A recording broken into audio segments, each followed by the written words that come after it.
of the video store. The following is probably the most important part of the story. I will show the layout of the video store and explain how Frank lured Mr. Johnson to the right spot behind the counter, which makes sure that the picture and sound would capture an electronic criminal. First of all, I'm going to describe the layout of the video store, which will show how Frank was able to record Mr. Johnson's confession. The video store is located on the north side of the street, near the corner. There's a lighted sign across the front of the video store, displaying the logo. This sign is visible a few blocks away, especially at night. Upon entering the video store, the sales counter is on your left, and the arcade games are to your right. Besides the two TVs in the front window, there are TVs located in every part of the store. The new release section is located almost in front of the sales counter and takes up about half of the store. The empty boxes are arranged in alphabetical order and displayed by category throughout the store.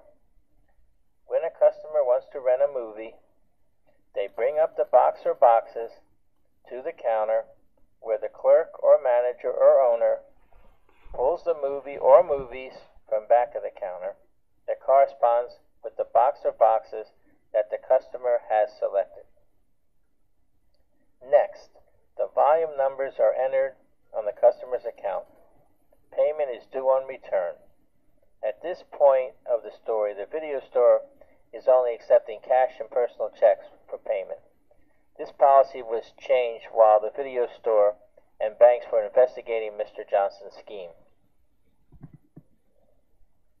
The video store also had a house charge for special customers.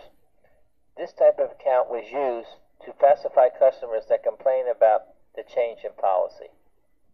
The video store is equipped with a hold-up switch in case there was a robbery. All the employees were instructed what to do just in case they were involved in a dangerous situation.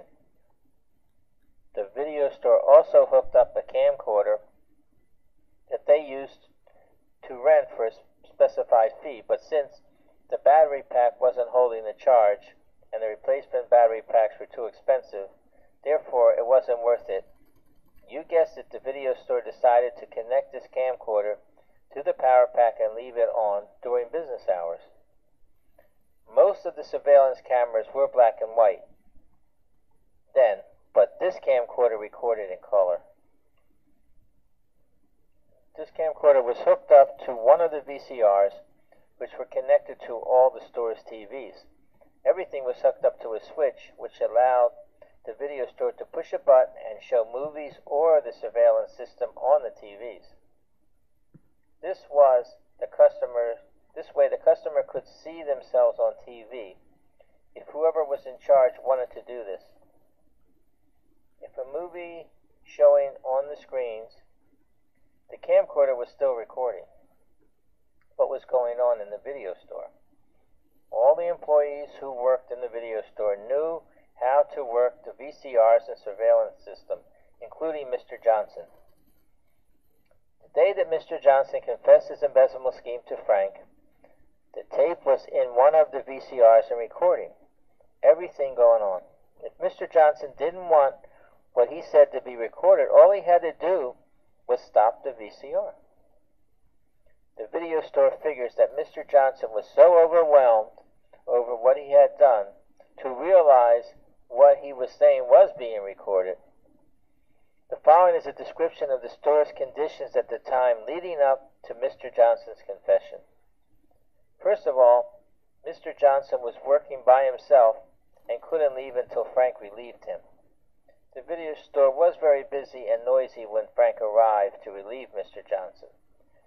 The first thing that Frank did when he arrived was to make sure that the camcorder and VCR had blank tapes in them, and he set them on record.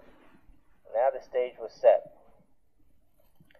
Mr. Johnson seemed excited, and he had the audacity to tell Frank that he got 46 G's from the video store.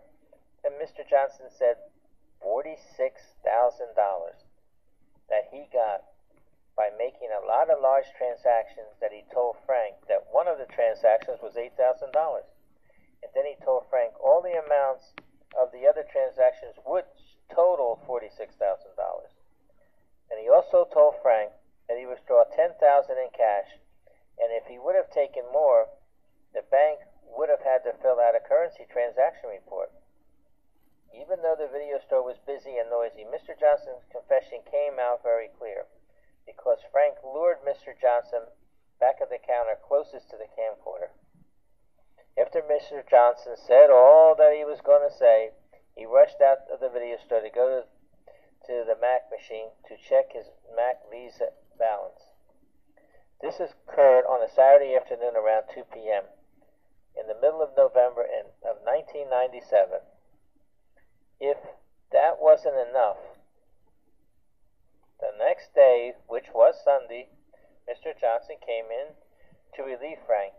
This time, Mr. Johnson was aware of the surveillance camera, which Frank had on record, and turned it off while showing Frank his 4-page Mac statement that he just got from the Mac machine up the street. The store was busy, and when Mr. Johnson wasn't looking, Frank turned on the surveillance system back to record, but Mr. Johnson didn't mention anything about his scheme the rest of his shift. Even though Mr. Johnson didn't say anything else, he left his 4-page Mac statement on a shelf in the video store, which Frank retained as part of the video store's evidence against Mr. Johnson. To sum everything up, Mr. Johnson wasn't aware of the surveillance camera being on when he made his confession to Frank on Saturday, but he was aware of the surveillance camera being on when he was showing Frank his 4-page Mac statement on Sunday. The next day, which was Monday, Frank notified the owner of what went down on the weekend. She congratulated Frank about what he had done. She knew that with the evidence that Frank got on Mr. Johnson's goose was going to be cooked. Mr. Johnson couldn't furnish the owner with the information that she wanted, and she fired him. The video store knows that Mr. Johnson doesn't know about the videotape confession he made to Frank, because he wouldn't have showed Frank the 4-page Mac statement the next day. Everything that I have said here did happen, and Mr. Johnson's confession proves this.